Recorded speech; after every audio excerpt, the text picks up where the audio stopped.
We're going to begin with a question that was sent to EBible's Juno address. And this person writes, I took part in the distribution of tracts prior to May 21, 2011, and thought it was going to happen, as many did, but since then nothing seemed to be right.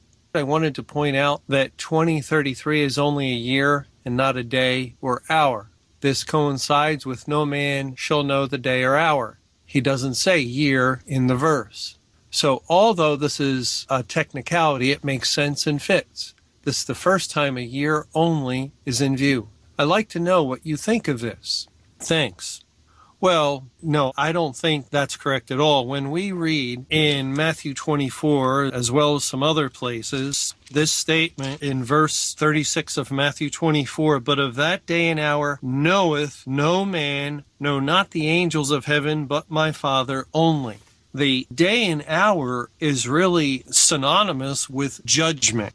It's not a reference to knowing the time. That's the way the church views it. You cannot know the time. But actually, the day and hour has to do with the judgment. And God is saying, of that day and hour knoweth no man. That is, concerning his judgment, no man knows. And in order to understand that language, the reference to no man knows, and in another place, we even read neither the Son, and it tells us the angels do not know. We must turn to the Bible and allow the Bible to define its own terms. That is, the Bible must define what it means to know.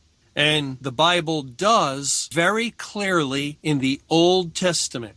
If anyone looks up the word know in the Old Testament, you're going to find several dozen verses. It's not just an isolated verse, but you're going to find it again and again, especially in the book of Exodus and the book of Ezekiel. You'll find this statement in Psalm 9, verse 16. Jehovah is known by the judgment which he executeth. That is a defining verse for the word know in relationship to God and his judgment.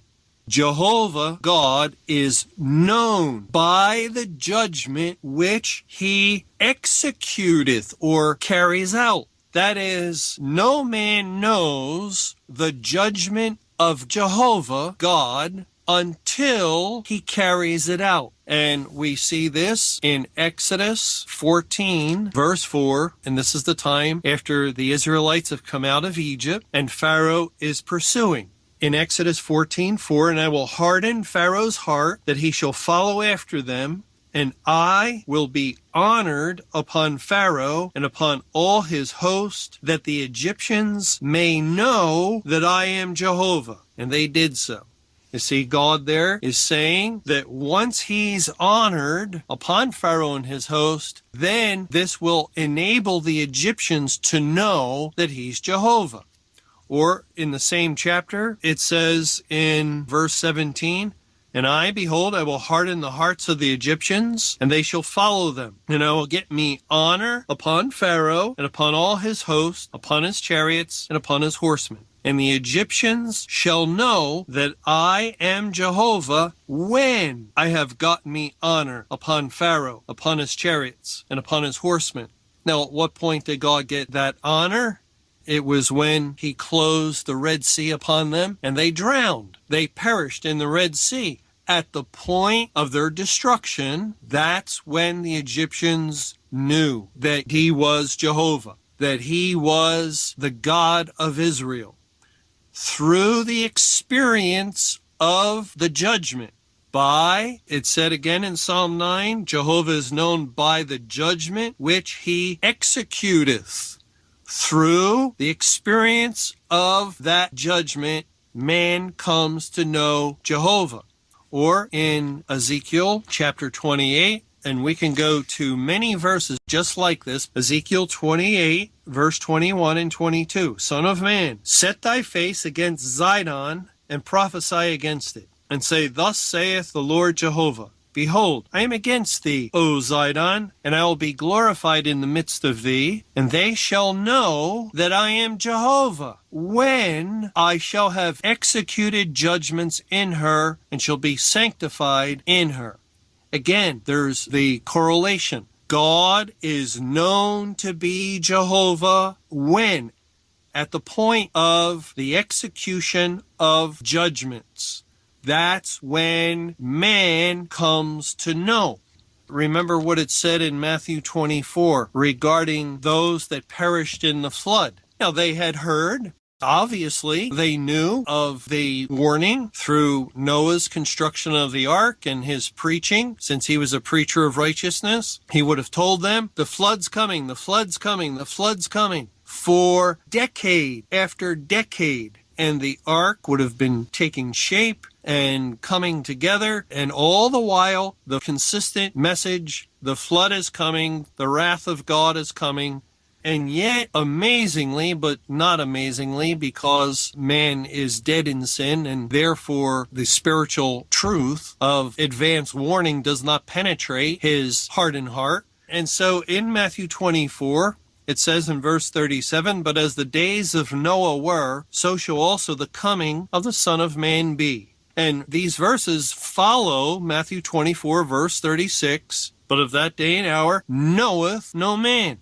Now, God is actually going to give us an example of what he means by no man knows. With the flood. In the days of Noah, so shall it be with the coming of the Son of Man. I've just told you of that day and hour knoweth no man, nor the angels. And it was the same case with the people living at the time of the flood.